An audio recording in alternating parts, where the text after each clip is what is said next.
Assalamualaikum warahmatullahi wabarakatuh. Bapak Ibu guru yang saya hormati, saya Iklan SPD, calon guru penggerak angkatan ke-6 dari SMK Negeri 4 Kota Bima. Pada hari ini saya akan berbagi pemahaman tentang budaya positif. Yang pertama adalah pertanyaan pemangkit. Yang pertama, Bapak Ibu setuju atau tidak setuju? Yang pertama, hukuman dapat mendisiplinkan siswa atau anak. Yang kedua, pemberian hukuman dengan hal positif seperti membaca atau membersihkan halaman sekolah dapat meningkatkan disiplin siswa atau anak. Yang ketiga, memberi penghargaan dapat meningkatkan motivasi belajar anak-anak. Ya, Bapak Ibu guru silakan berkomentar satu orang tentang tiga hal di atas. Iya, silakan Pak Sakin. Ya, terima kasih. Ini bagus sekali untuk menjadi pemantik bagi kita guru ya, bahwa memang setiap satuan pendidikan yang termasuk di SMK Negeri 4 Kota Bima, hal yang sangat kita temui ya, bahwa ketika kita melihat peserta didik ataupun siswa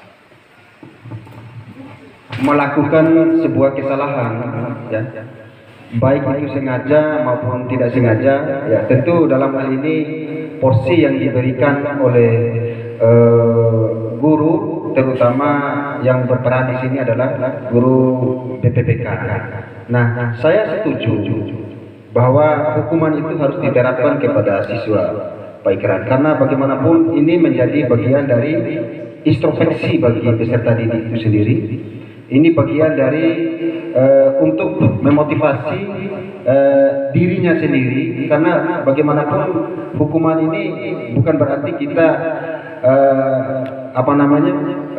bagian dari kita menjolimi siswa, tidak, tapi ini kita mengambil hukum positifnya, bahwa hukuman itu untuk menyadarkan bahwa apa yang dia lakukan ini adalah hal yang menjadi pelajaran bagi siswa itu sendiri. Saya sepakat. Terima kasih. Assalamualaikum warahmatullahi wabarakatuh. Iya, itulah tadi penyampaian dari Bapak Sikin SPI. Terima kasih. Ada yang lain lagi? Silakan Pak Gus.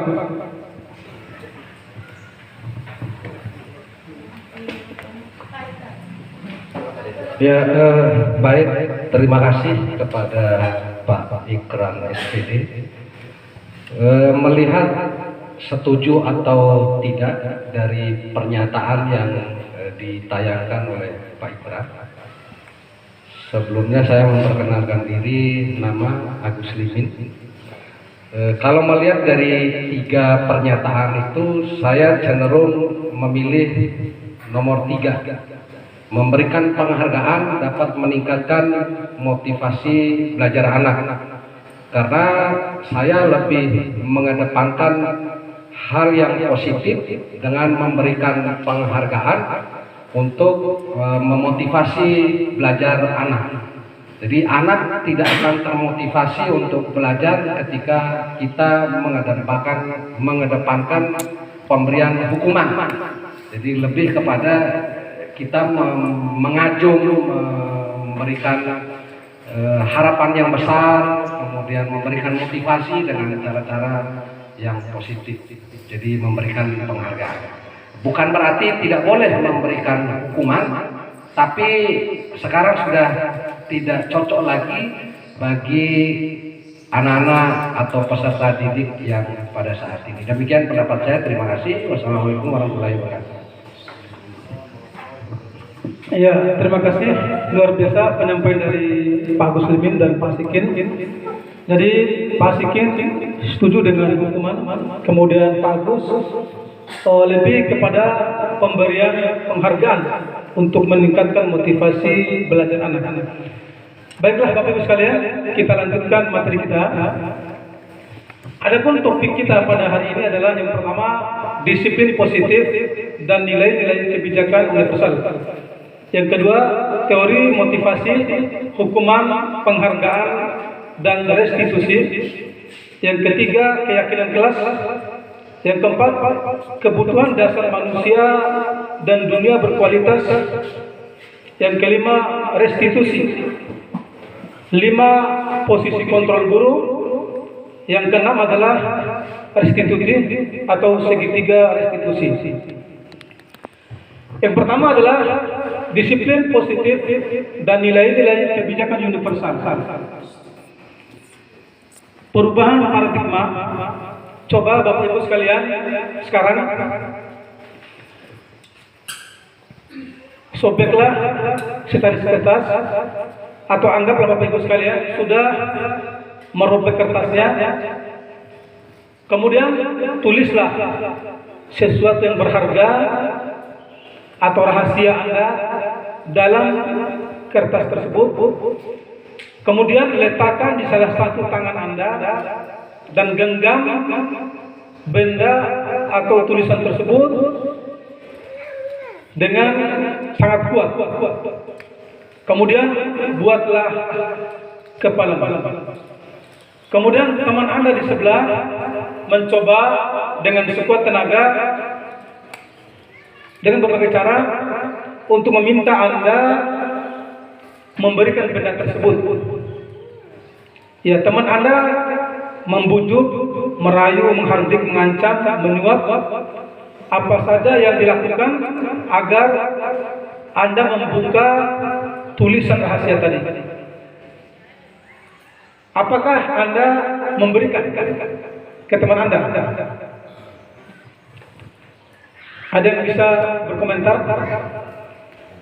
Kita telah menulis rahasia kita di kertas ini, kita genggam. Ya, apakah Anda memberikan tulisan itu kepada teman Anda? Kalau Anda memberikan, apa alasannya? Kalau tidak, apa alasannya? Ada satu orang bisa komentar, misalnya, saya memberikan kepada teman-teman saya karena ini, karena itu. Yang kedua, saya tidak memberikan kepada teman Anda karena ini adalah apa itu. Ya, silakan yang mau berkomentar. Pilih aja. Ya, silakan Pak Yusran. Terima kasih. Jadi mungkin kalau saya tidak akan memberikannya, karena ini kan rahasia. Yang jelas rahasia itu kan tidak boleh diketahui oleh orang lain. Nah, jadi kalau menurut saya tidak akan memberikan rahasia yang sudah saya tulis kepada teman. Jadi karena memang yang namanya juga namanya rahasia ya rahasia. Itu saja mungkin Pak. Terima kasih. Iya, terima kasih dari Pak Yusran. Jadi Pak Yusran tidak akan memberikan kepada temannya kertas tadi karena itu berisi rahasia. Tetapi ada mungkin orang-orang tertentu akan memberikan kepada orang lain yang dia yakini, yang dia percayai bahwa orang tersebut bisa menjaga rahasianya. Ini tergantung kita masing-masing ya. Ya, tergantung kita memberikan kepada siapa yang kita percayai. Selanjutnya adalah perubahan paradigma teori kontrol, teori pilihan. Ilusi guru, ilusi adalah khayalan ya, atau pandangan mungkin ya, atau perkiraan guru bahwa guru itu bisa mengontrol murid. Yang kedua, ilusi bahwa kritik dan membuat orang merasa bersalah dapat menguatkan karakter. Yang ketiga, ilusi bahwa semua penguatan positif, efektif, dan bermanfaat. Yang keempat adalah ilusi bahwa orang dewasa memiliki hak untuk memaksa. Jadi, Bapak Ibu sekalian, ya, begitupun dengan siswa ya. Kalau siswa itu yakin dengan kita, maka mereka akan mengungkapkan perasaannya, mengungkapkan apa-apa problemnya kepada kita jika mereka percaya dengan kita.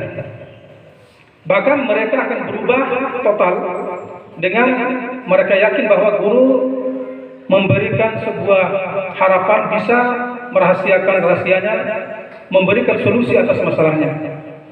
Jadi di teori ini sebenarnya semua orang, kita pun tidak bisa mengontrol murid secara penuh. Itu maksudnya teori ini. Kemudian perubahan paradigma stimulus respon dari teori kontrol teori pilihan. Sebenarnya siapa sesungguhnya yang memiliki kontrol?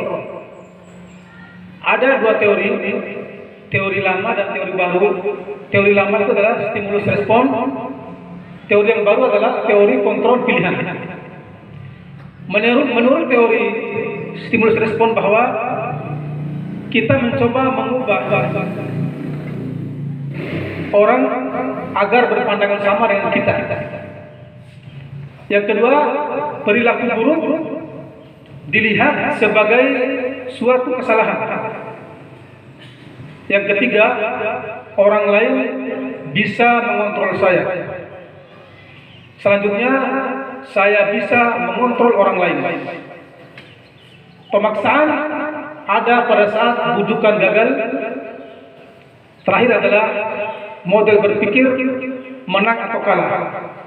Ini adalah teori yang dahulu ya. Kemudian teori yang baru sekarang yang muncul adalah yaitu teori kontrol pilihan. Kita berusaha memahami pandangan orang lain tentang dunia. Kenapa orang seperti itu? Karena dia melihat dunia seperti dia melihatnya. Kemudian semua perilaku anak itu memiliki tujuan. Ini yang kita kontrol. Kenapa dia melanggar aturan? Karena dia punya tujuan tertentu. Ya, jadi kita tidak menyalahkan siswa, tapi melihat, menanyakan apa tujuan dari perbuatannya. Berikutnya, hanya Anda yang bisa mengontrol diri Anda. Hanya guru yang bisa mengontrol dirinya secara penuh. Tetapi siswa belum tentu bisa. Itu maksudnya. Kemudian Anda tidak bisa mengontrol orang lain. Karena orang lain itu punya hak masing-masing untuk melakukan tindakan-tindakan sesuai dengan tujuan mereka. Yang berikutnya, menurut teori ini adalah bahwa dianjurkan adalah untuk berkolaborasi dan konsensus menciptakan pilihan-pilihan baru.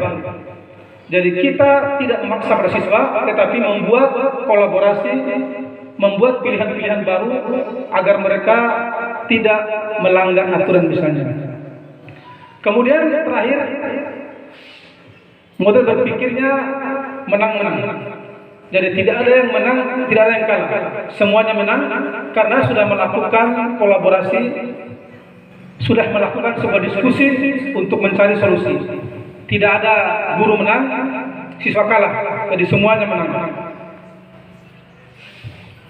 Selanjutnya adalah disiplin positif. Apakah makna disiplin? Ya, disiplin itu berasal dari bahasa Latin, yaitu disiplina, yang artinya belajar. Ya, makna asal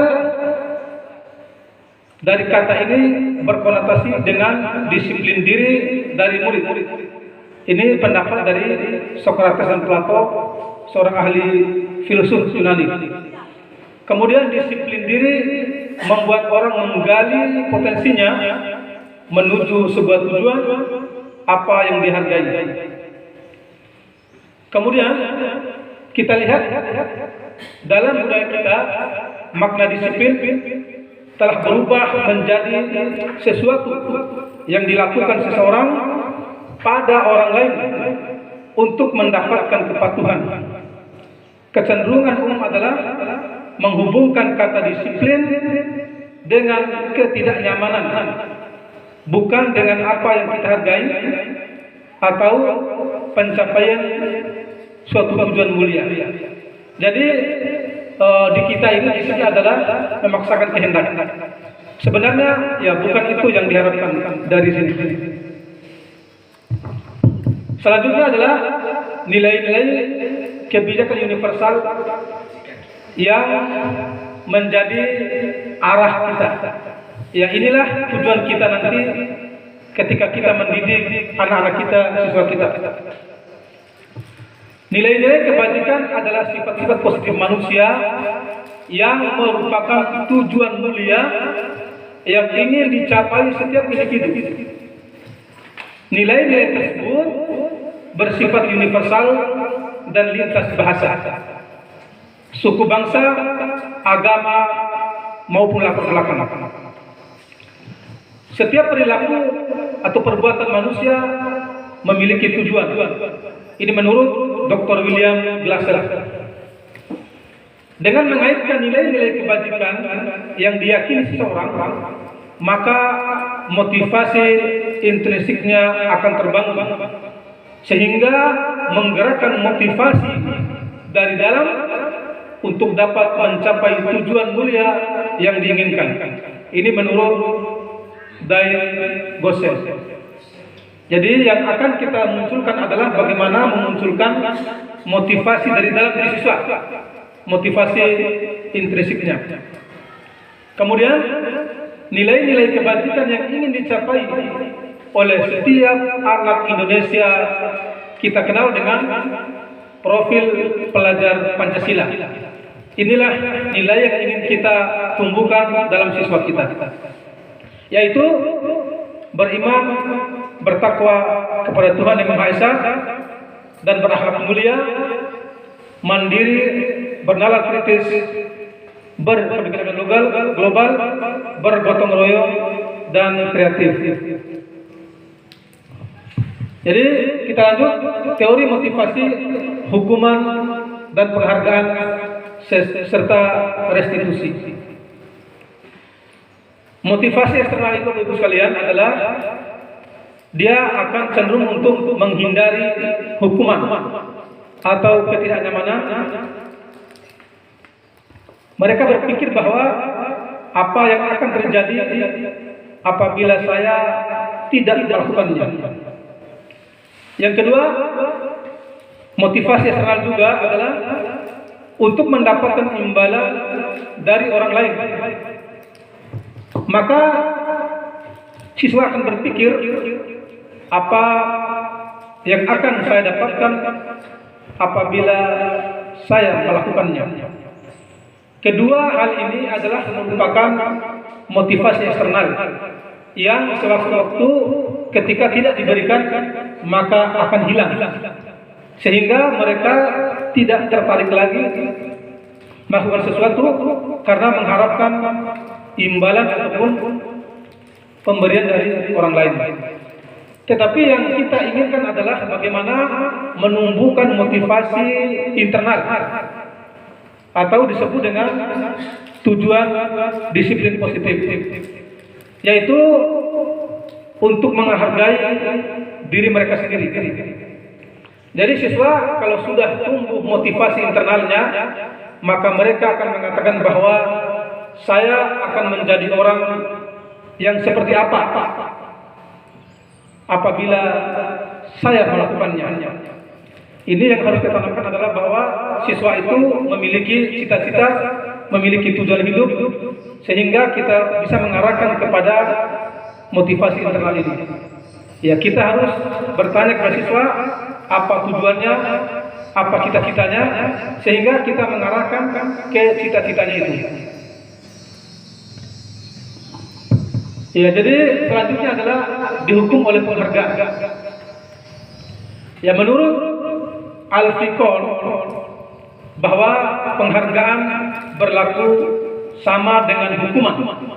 Dalam arti meminta atau membujuk seseorang melakukan sesuatu untuk memenuhi suatu tujuan tertentu dari orang yang meminta, membujuk, maka dorongannya adalah dorongan dari eksternal dan akan menimbulkan faktor ketergantungan dari orang tersebut. Selanjutnya, pengaruh dari penghargaan adalah pengaruh jangka pendek dan jangka panjang. Kemudian penghargaan menghukum juga, karena sifatnya sementara kemudian penghargaan mengurangi ketepatan, penghargaan tidak efektif, penghargaan merusak hubungan, penghargaan menurunkan kualitas, penghargaan mematikan kreativitas, penghargaan mengurangi motivasi intrinsik. Ya, jadi apa yang seharusnya kita lakukan ketika kita melihat siswa kita telah melakukan perbuatan yang baik, maka ada caranya. Ya, jadi dalam bentuk program kebajikan atau apresiasi. Ya. Jadi apresiasi adalah sebuah bentuk penghargaan kepada siswa yang telah berbuat baik, yang telah melakukan kebajikan ataupun yang tidak melanggar peraturan sekolah. Dalam memberikan apresiasi pengakuan perlu diingat beberapa hal. Yang pertama, berikan pengakuan secara khusus. Berikan pengakuan secara pribadi. Berikan pengakuan kepada semua murid bergantian. Berikan pengakuan secara konsisten dan fokus pada proses. Ketika siswa menjalankan proses yang kita inginkan, maka kita berikan apresiasi. Ya, dengan teknik pembuka, ya kemarin saya perhatikan rasa empatimu besar sekali pada saat menolong murid baru di kelas kita. Ya, saya menghargai kepedulianmu pada saat kamu membantu teman-temanmu di tugas kelompok. Terima kasih untuk rasa tanggung jawabmu pada saat kamu memungut kertas yang berserakan di lantai. Inilah bentuk apresiasi kebajikan yang diberikan oleh guru ketika dalam proses belajar mengajar menemukan, melihat siswa kita mempraktekkan hal-hal yang baik. Jadi kita tidak perlu memberikan uang, ya, menjanjikan sesuatu tidak perlu. Kita cukup ucapkan kata-kata yang baik, insya Allah mereka akan bersemangat untuk berbuat baik.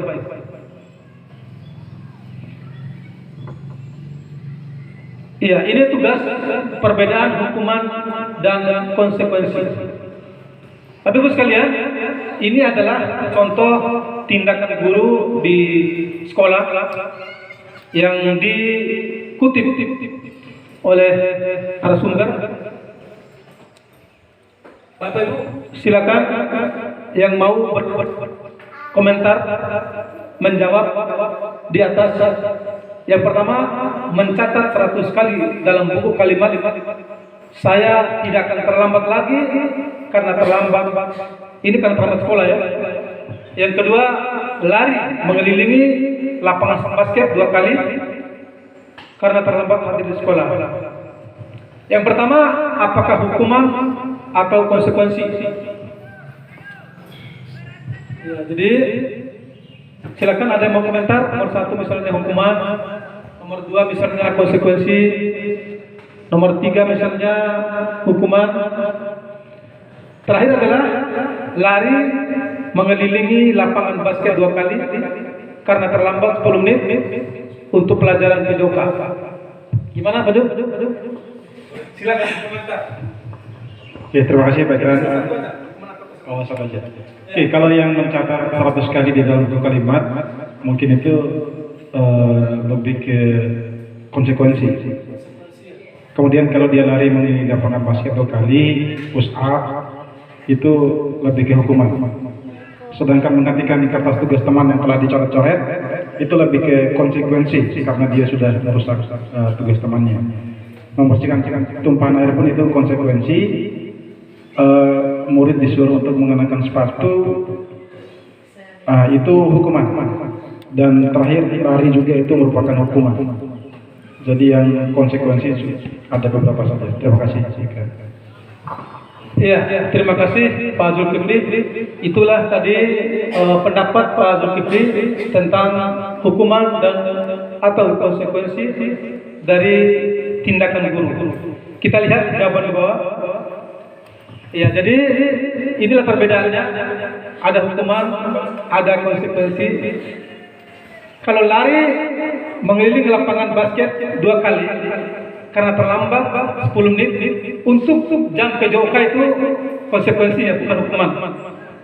Ya, beda kalau makasih kerjaan menghukum itu namanya hukuman ya. Kalau guru matematika suruh lari mungkin itu hukuman. Iya, betul. Tapi kalau guru PJOK konsekuensi. Iya, disesuaikan ya. Ya, nanti akan kita diskusikan lagi di luar mungkin bagaimana, karena sekolah kita ini sekolah kemaritiman yang taruna, nanti mungkin kalau terlambat push up ya. Nanti insya saya akan diskusikan dengan pemateri pusat. Ya, tentang bagaimana sebuah hukuman ataupun konsekuensi di sekolah kemaritiman. Jadi inilah perbedaan antara konsekuensi dan hukuman ya. Kalau menggantikan kertas tugas teman yang telah dicoret-coret itu namanya konsekuensi. Kalau lari mengelilingi lapangan basket 2 kali karena terlambat hadir di sekolah oleh guru BK mungkin itu sudah hukuman. Tapi kalau guru olahraga itu bukan hukuman ya. Ya, tergantung gurunya, tergantung situasi ya. Ini perbedaan hukuman dan konsekuensi. Hukuman itu adalah sesuatu yang menyakitkan harus terjadi, membuat anak itu sakit, ya sakit fisik maupun hatinya untuk jangka waktu yang lama. Kemudian anak membenci kedisiplinan, anak dipaksa, kemudian mendorong anak untuk menyakiti diri sendiri. Ya, lahirlah konsep diri yang buruk. Anak belajar untuk menyembunyikan kesalahannya karena takut hukuman. Anak juga akan merasa marah, merasa bersalah, dipermalukan, merasa tidak dihargai. Kalau konsekuensi itu harus terjadi ya, membuat anak merasa tidak nyaman dalam jangka waktu pendek. Itu bedanya ya. Kemudian masuk dalam ada stimulus, ada tanggapan ya, langsung dia mendorong anak agar mudah menyesuaikan diri. Ya, konsep dirinya baik. Kalau konsekuensi karena diajarkan untuk bertanggung jawab. Anak belajar untuk mematuhi peraturan. Kemudian kehilangan hak, dibuat tidak nyaman, diasingkan untuk sementara waktu. Ini kalau konsekuensinya. Ada satu lagi yang menarik. Ya, selain hukuman, konsekuensi ada namanya istilah baru restitusi ya. Ya, ini mungkin yang belum kita terapkan, yaitu restitusi. Restitusi adalah proses menciptakan kondisi bagi murid untuk memperbaiki kesalahan mereka, sehingga mereka bisa kembali pada kelompok mereka dengan karakter yang lebih kuat. Restitusi juga merupakan proses kolaboratif yang mengajarkan murid untuk mencari solusi untuk masalah mereka dan membantu murid berpikir tentang orang seperti apa yang mereka inginkan dari dirinya, sehingga mereka memiliki tujuan yang mulia, dan bagaimana mereka harus memperlakukan orang lain. Ini menurut ahli yang bernama Kosen ya. Ya, ini tabel perbedaan hukuman, konsekuensi, restitusi. Jadi kalau kita sering memberikan hukuman, maka menurut teori ini kita telah membuat identitas yang gagal pada murid. Kemudian kalau mau membuat identitas murid sukses, percaya diri, murid bisa mencari solusi atas masalahnya, maka diterapkan kedua model, yaitu konsekuensi dan restitusi. Apa bedanya? Yang pertama, kalau hukuman pasti menyakitkan ya. Kalau konsekuensi itu sesuatu harus terjadi kalau restitusi merupakan pilihan. Kemudian kalau hukuman tidak nyaman untuk jangka waktu yang panjang bagi murid, sedangkan konsekuensi tidak nyaman untuk murid dalam waktu yang pendek. Sedangkan restitusi menguatkan untuk murid dalam jangka waktu yang panjang. Kemudian hukuman itu ya korban mendapatkan keadilan. Jika ada siswa yang dibully dihukum oleh temannya, maka kalau itu hukuman akan mendapatkan keadilan bagi yang dihukum. Sebaliknya, kalau konsekuensi, ya korban bisa diabaikan karena fokus pada pelakunya. Sedangkan restitusi, ya korban akan mendapatkan ganti. Jika siswa merusak ya bukunya temannya, direstitusi, selain kita bina, pelaku juga akan diminta untuk mengganti punya temannya. Selanjutnya, murid atau anak akan tersakiti kalau diberikan hukuman. Kalau konsekuensi, murid anak dibuat nyaman. Tetapi restitusi, murid belajar bertanggung jawab untuk perilakunya. Berikutnya, murid fokus pada pemecahan masalah dalam jangka waktu panjang. Kemudian kalau hukuman, ya dilihat dari kata-katanya ya. Peraturannya adalah kamu harus, itu hukumannya. Kalau konsekuensi, apa peraturannya? Ya, selanjutnya, mampukah kamu melakukannya? Terima kasih. Kalau restitusi ditanyakan apa yang kamu yakini, ya misalnya agamanya, kemudian apa tujuan hidupnya, apa cita-citanya. Kalau ada siswa yang melanggar, ya kita gali dulu informasinya. Kenapa berbuat salah? Bagaimana keadaan orang tuamu? Jadi kita menggali dulu potensi siswa, menggali dulu diri siswa, sehingga nanti siswa akan termotivasi membuka dirinya. Kemudian apa yang bisa kamu lakukan untuk memperbaiki masalah ini? Siswa diminta untuk berpikir. Ya, jadi siswa berpikir ya, untuk mencari solusi atas ya masalah mereka sendiri. Kemudian murid, anak menghormati dirinya dan orang lain. Jadi kalau hukuman itu sifatnya negatif, konsekuensi netral tengah-tengah, yang positif, yang baik adalah restitusi. Berikutnya adalah ciri-ciri restitusi. Ya. Yang pertama, bukan untuk menebus kesalahan, namun untuk belajar dari kesalahan. Memperbaiki hubungan, tawaran, ya bukan paksaan. Kita tawarkan kepada siswa kita apa solusi yang terbaik sehingga mereka tidak mengulangi kesalahannya. Restitusi menuntut untuk melihat ke dalam diri siswa. Restitusi mencari kebutuhan dasar yang mendasari tindakan. Ya, kita tanyakan apa dasarnya kamu berbuat ini, berbuat itu. Apa tujuanmu? Apa keinginanmu sehingga kamu berbuat seperti itu? Kemudian restitusi diri adalah cara yang paling baik. Restitusi fokus pada solusi. Restitusi mengembalikan murid yang berbuat salah pada kelompoknya. Jadi setelah siswa itu melanggar, kita panggil, kita bina, kemudian kita kembalikan di kelasnya. Ya insya Allah ya mereka akan semangat tanpa merasa dipojokkan, dihukum. Yang berikutnya adalah kita sebelum mengajar dianjurkan untuk membuat sebuah keyakinan dalam kelas yang bernama keyakinan kelas.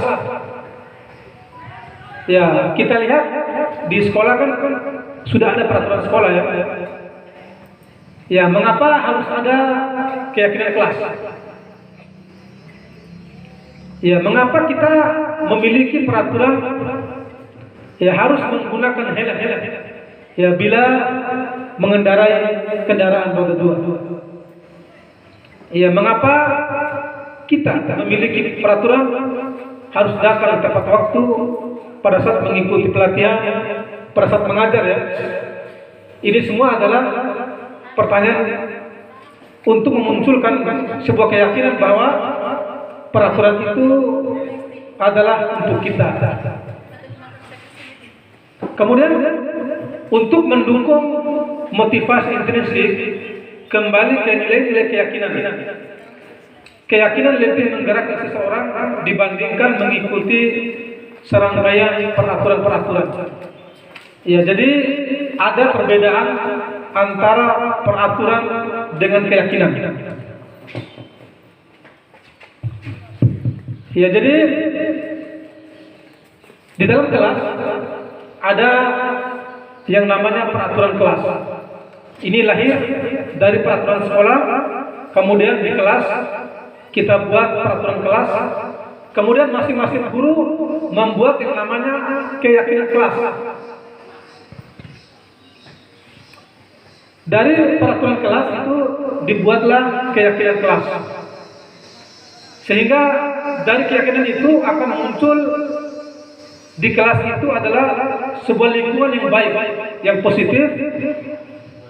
Ketika lingkungannya positif di kelas tersebut, maka akan melahirkan budaya positif, baik di kelas, di sekolah, maupun di lingkungan sekolah.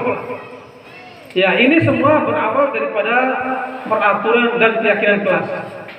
Kalau mau sekolah kita ini ya lebih bagus lagi disiplinnya, kita semua harus membuat sebuah keyakinan kelas. Seperti apa keyakinan kelas itu? Ya, kita lihat. Ini adalah contoh-contoh yang mana yang merupakan keyakinan kelas. Ya, mengapa ya? Ini contohnya adalah TK Dharma Wanita Persatuan. Kesepakatan kelas, datang tepat waktu mengucapkan salam, menjaga kebersihan sekolah, berdoa sebelum dan sesudah kegiatan, aktif dalam pembelajaran, tertib. Kesepakatan kelas, kami guru dan murid yang saling menyayangi, kami murid yang sangat semangat belajar, kami murid yang peduli dengan teman-teman. Ya, Bapak Ibu guru silakan berkomentar yang mana di antara poin-poin ini yang termasuk dalam keyakinan kelas. Ada yang mau berkomentar? Pilih salah satu. Ayo. Sebenarnya. Assalamualaikum warahmatullahi wabarakatuh. Terima kasih atas. Saya memilih menjaga kebersihan sekolah karena sebelum pelajaran dimulai yang pertama diperhatikan kebersihan, karena kebersihan adalah sebagian dari iman. Ya, yang kedua masalah berdoa. Setelah kita membuka pelajaran, sebelum membuka pelajaran berdoa dulu. Mungkin itu setelah selesai belajar kita tutup dengan itu. Ya, terima kasih luar biasa dari Pak Nuryadin.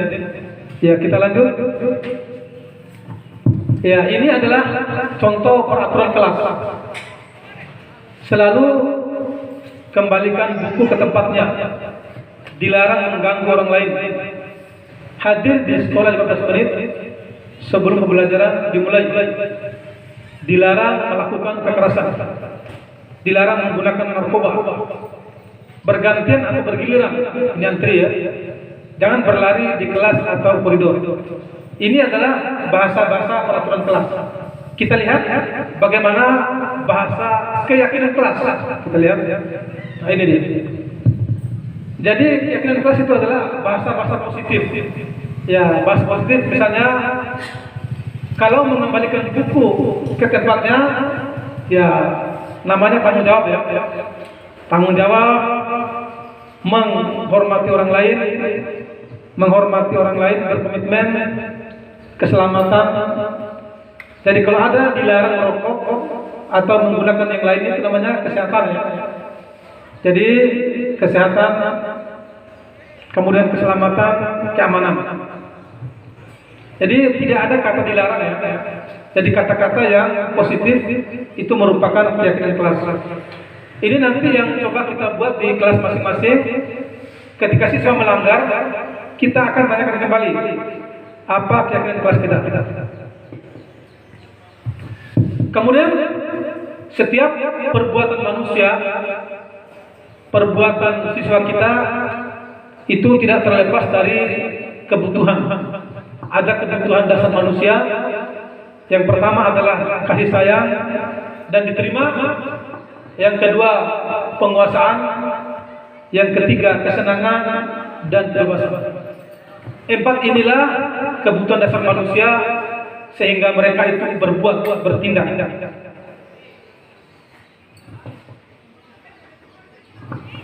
Selanjutnya adalah dalam rangka menangani siswa yang kurang disiplin, ada 5 posisi kontrol guru. Iya. Jadi ada 5 ya. Yang pertama itu adalah posisi kontrol sebagai penghukum. Ya, kita lihat ada yang menghukum. Yang kedua, pembuat orang merasa bersalah. Yang ketiga, teman. Yang keempat, pemantau. Yang kelima, manajer.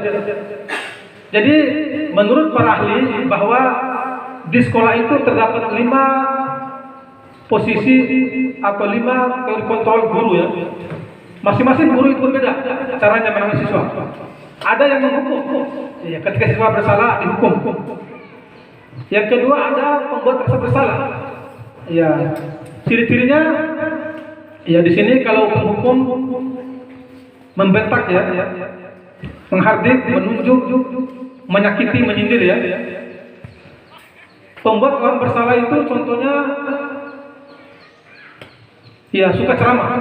Ya, seharusnya kamu ini ibu kecewa sama kamu. Ya, kamu seringkali terlambat. Itu semua ciri-ciri guru pembuat orang bersalah ya. Yang ketiga, guru sebagai teman. Membujuk siswa. Ayolah ya, bantu ibu guru, bantu pak guru.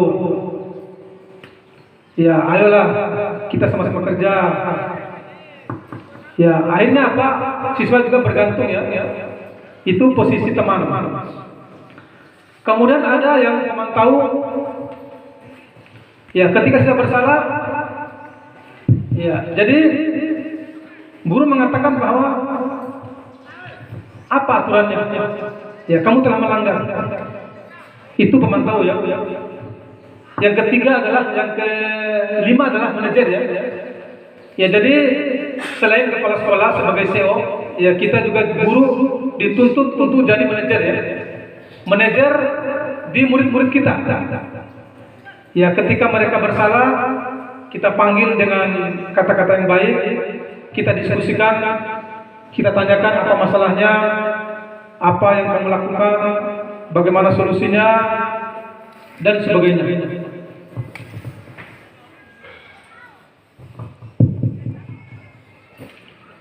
Selanjutnya, ini adalah pernyataan-pernyataan untuk mengkategorikan guru itu termasuk di guru penghukum atau guru sebagai teman. Ada guru sebagai pemantau, guru sebagai pembuat orang merasa bersalah, ada guru sebagai penghukum. Ya, ini contoh-contoh kata-kata yang biasa keluar. Ya, saya kecewa sekali dengan kamu. Ini guru membuat rasa bersalah pada murid. Kemudian berikutnya, kamu tidak pernah benar. Ya, ini penghukum ya. Teman, ayolah demi ibu lakukan ini. Pemantau, apakah kamu mau mendapatkan stiker ya berdasarkan hari ini? Pemantau dia. Manajer, ya bagaimana? Ya bagaimana kamu bisa menyelesaikan masalah? Ya jadi kita dianjurkan untuk menjadi guru yang manajer. Siswa diminta untuk mencarikan solusi masalahnya sehingga mereka ya lebih dewasa, lebih kuat. Selanjutnya ada segitiga restitusi. Ini adalah segitiga bagaimana menangani peserta didik yang melanggar, yang kurang disiplin. Jadi yang pertama adalah kita panggil di ruangan khusus. Kita lakukan yang pertama adalah menstabilkan identitas. Ya kita mengatakan bahwa ya setiap orang itu pasti bersalah. Ya Pak Guru juga merasa bersalah. Pak Guru juga dulu ya pernah bersalah. Itu kata-kata awalnya. Ya kamu ya bukan manusia yang sempurna ya. Ya kamu bukan satu-satunya yang bersalah. Seperti itu. Yang kedua adalah validasi tindakan atau validasi kebutuhan. Pertanyaan guru adalah kamu tentu punya alasan mengapa melakukan itu. Adakah cara lebih efektif, lebih baik untuk mendapatkan apa yang kamu butuhkan? Selanjutnya menanyakan keyakinan. Nilai-nilai apa yang telah kita sepakati bersama dulu? Ya, di awal masuk kita sepakat masuk jam sekian. Ya, kita sepakat bahwa kita saling menghormati. Kita dulu sepakat bahwa kita menghormati guru. Ya, menjaga perasaan teman. Ya, kita kembalikan mereka ke janjinya dulu awalnya. Kemudian kita tanyakan apa cita-citanya. Apa yang kamu inginkan ke depannya? Ya, apa cita-citamu? Ya, bagaimana kamu menjadi orang yang sukses? Ya, coba lihat si A itu dia disiplin, sekarang sudah kaya, sudah hebat. Ya, itu terakhirnya. Ya, ini tadi segitiga restitusi, yaitu untuk membuat anak yang merasa gagal karena berbuat salah menjadi positif pada dirinya sendiri. Jadi guru akan berkata, berbuat salah itu hal yang manusiawi, tidak ada manusia yang sempurna. Bapak Ibu guru pun pernah berbuat salah. Kemudian kita pasti bisa menyelesaikan masalah ini. Bapak Ibu tidak tertarik untuk mencari tahu siapa yang benar, siapa yang salah. Bapak Ibu lebih tertarik untuk menyelesaikan masalah ini. Kalau kamu menyalahkan dirimu sendiri terus-menerus, apakah kamu bersikap baik pada dirimu sendiri? Ini menstabilkan identitas agar siswa tidak merasa bersalah. Kemudian yang kedua adalah validasi kebutuhan.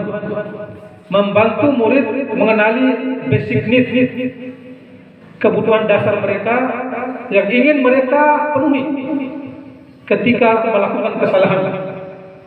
Pada dasarnya setiap tindakan manusia memiliki tujuan. Apakah itu terkait dengan basic needs, kebutuhan dasar? Apakah itu kekuasaan atau power, atau freedom, kebebasan, love, ya, dicintai dan sebagainya, atau ingin bebas? Kemudian ya, guru mengatakan bahwa kamu bisa saja berbuat hal yang lebih buruk lagi, tetapi kamu tidak melakukannya. Kalau ada siswa yang bolos, ya kita mengatakan, ya kamu, ya syukur datang ke sekolah ya. Ya syukur kamu datang hari ini. Ada temanmu hari ini yang tidak datang sampai hari ini. Tetapi kalau bisa, ya besok kamu jangan bolos. Ya jangan bolos ya. Ya kemudian kamu pasti punya alasan mengapa melakukannya. Kenapa kamu bolos? Ya mungkin karena lapar ya dan sebagainya. Kemudian, maukah kamu belajar cara lain untuk mendapatkan yang kamu butuhkan? Ya tanpa harus misalnya ini dia pukul teman ya. Dia pukul teman ini. Kemudian, apakah besok kamu bisa berbuat baik lagi selain daripada itu? Kemudian terakhir adalah menyatakan keyakinan. Anak melihat kesalahannya dihubungkan dengan norma sosial dan nilai-nilai yang mendasari manusia berinteraksi dengan orang lain.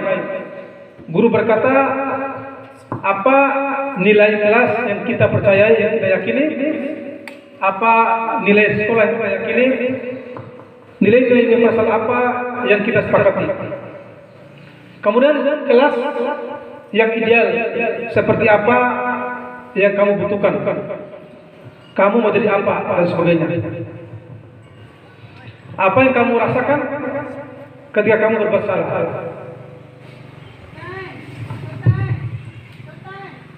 Kemudian kita intervensi siswa kita sekitar 30 detik tentang ya masalah-masalah tadi, sehingga siswa itu bisa berbuat baik. Iya, terima kasih. Mungkin ada sedikit masukan, ya pertanyaan atau pernyataan dari teman-teman sekalian. Saya berikan kesempatan. Ada?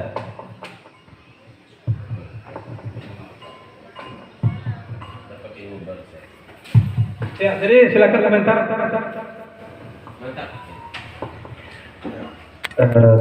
Terima kasih.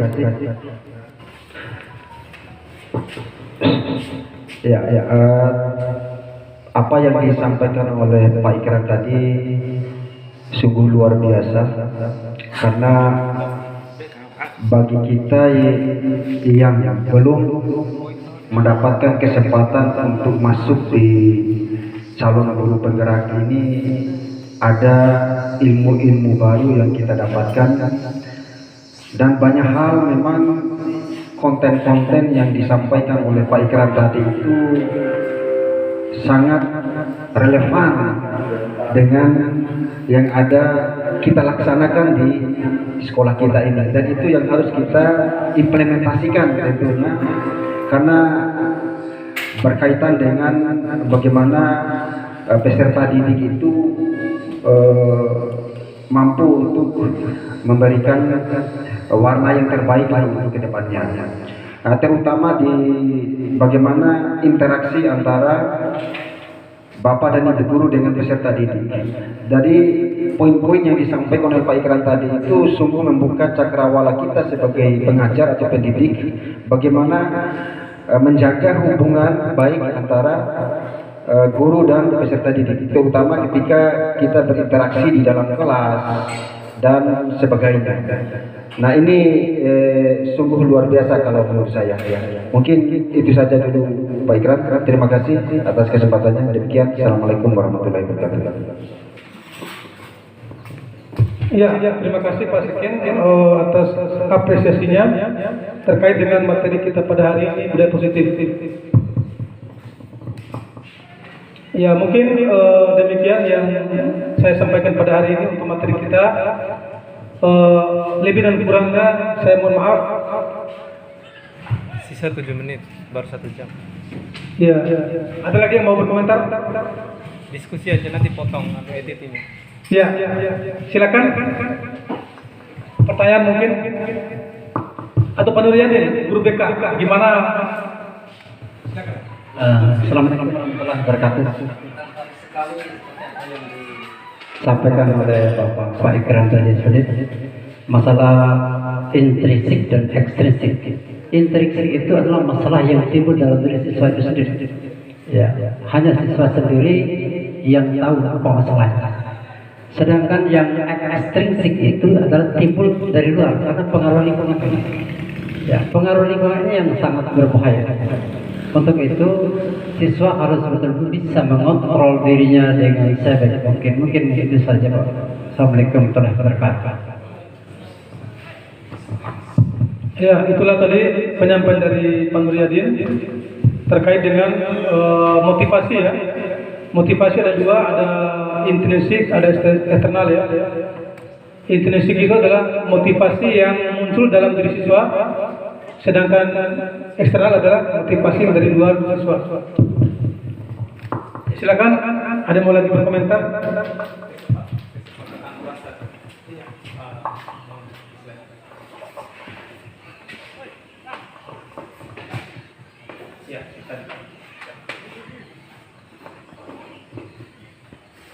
Bismillahirrahmanirrahim. Assalamualaikum warahmatullahi wabarakatuh. Keyakinan kelas sebenarnya ini adalah suatu hal yang perlu untuk kita sebagai seorang guru, dan kesepakatan kelas ataupun keyakinan kelas ini seharusnya dipahami dan diketahui oleh guru-guru yang lain, karena memang kesepakatan kelas itu tidak dibikin oleh kelas secara keseluruhan bersama dengan wali kelasnya, tetapi dibikin atau dibuat antara guru dengan antara siswa dengan guru mata pelajaran. Hampir setiap kegiatan yang kita lakukan untuk membuat kesepakatan kelas ini, kita harus mencari tahu apa yang perlu dan apa yang mesti kita lakukan untuk kelas kita. Misalkan saya setiap kali masuk di pertemuan pertama di awal semester, saya selalu membuat kesepakatan kelas. Sebagai contoh, saya sebagai seorang guru tidak boleh siswa terlambat satu langkah setelah guru masuk. Artinya guru yang terlambat, siswa yang terlambat tidak diizinkan masuk. Dengan demikian mungkin pembiasaan kedisiplinan siswa itu akan bisa terlaksana dengan baik. Kemungkinan besar siswa itu akan hadir duluan sebelum guru itu hadir. Ketika kita jam pertama, kemungkinan besar karena situasi dan kondisi sekolah kita ataupun sekolah-sekolah yang lain berada di Kota Bima, biasanya siswa itu ada yang terlambat. Kalau sudah kita membuat kesepakatan kelas seperti ini, kemungkinan besar kita yang menjadi bagian daripada guru yang sudah membuat kesepakatan kelas dengan siswa, kemungkinan besar siswa kita tidak akan pernah masuk terlambat. Kemudian yang kedua, saya sebagai guru agama mewajibkan bagi setiap siswa untuk membawa Al-Quran. Karena memang kita diwajibkan untuk mengaji sekitar 10 atau 15 menit, paling lama 1 jam pelajaran, untuk kita belajar tentang agama-agama yang memang kita percaya sebagai agama yang rahmatan lil alamin. Kemudian yang ketiga, kita seperti yang disampaikan oleh Pak Nuryadin tadi, kami guru dan murid yang di sini kan kami guru dan murid saling menyayangi. Kami murid yang semangat belajar, kami murid yang peduli dengan teman-teman. Seharusnya ada beberapa hal yang perlu ditambah di sini. Kami murid yang bertanggung jawab tentang kelas, misalnya kelas dibersihkan dan sebagainya. Kemudian kami kami siswa yang bertanggung jawab terhadap situasi dan kondisi yang ada. Karena memang tidak jarang teman-teman guru, walau alam, karena memang saya baru hampir 1 tahun di sekolah ini. Di sekolah lama ada beberapa kejadian yang memang siswa itu ada beberapa barang yang hilang, tidak tahu itu dilakukan oleh siswa yang ada di dalam kelas itu atau siswa yang ada di luar. Oleh karena dengan demikian, ketika kita mau menerapkan hal-hal yang berkenaan dengan kesepakatan kelas ini, kemungkinan besar rasa tanggung jawab dan rasa rasa untuk tidak membuat kesalahan itu pasti ada di dalam diri siswa dengan cara kita menciptakan kesepakatan kelas. Kemudian yang paling penting itu di dalam kesepakatan kelas ini ada aturan teman sejawat. Apabila siswa yang kurang pintar, diatur tempat duduknya untuk duduk untuk jam kita lah. Kalau untuk jam-jam yang lain mungkin tergantung dari bapak ibu gurunya yang mengajar. Ketika kita sudah mampu menganalisis bahwa siswa ini yang kurang dalam pemahamannya atau telat untuk menerima mata pelajaran, kemudian ada siswa yang lainnya yang cepat merespon mata pelajaran, kita sandingkan mereka agar mereka mampu berkolaborasi kemudian bisa menghasilkan apa yang menjadi tujuan pembelajaran kita tercapai dengan baik. Dan banyak hal-hal yang memang mungkin perlu kita tambahkan dalam hal kesepakatan kelas antara guru dengan siswa, khususnya untuk guru mata pelajaran. Mungkin demikian masukan saya. Billahi taufiq wal hidayah. Assalamualaikum warahmatullahi wabarakatuh. Terima kasih masukan tanggapan dari Pak Abdurrahman.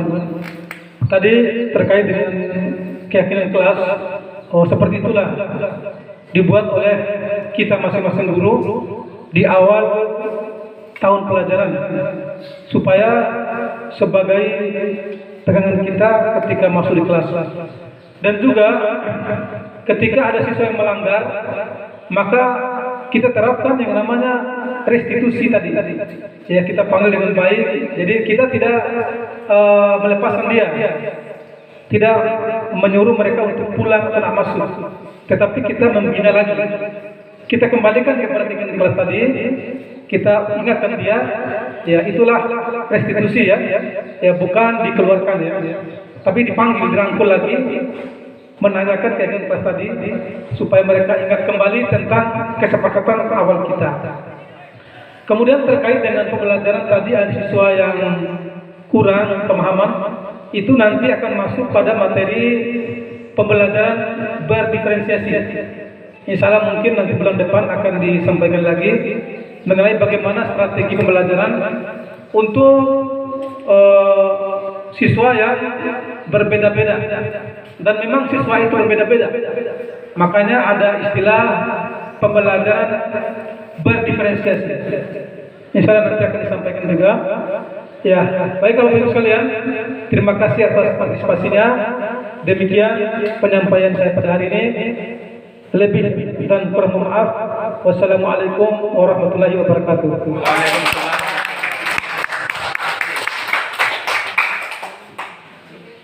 Luar biasa. Alhamdulillah. Tiga posisi Pak Suaib antang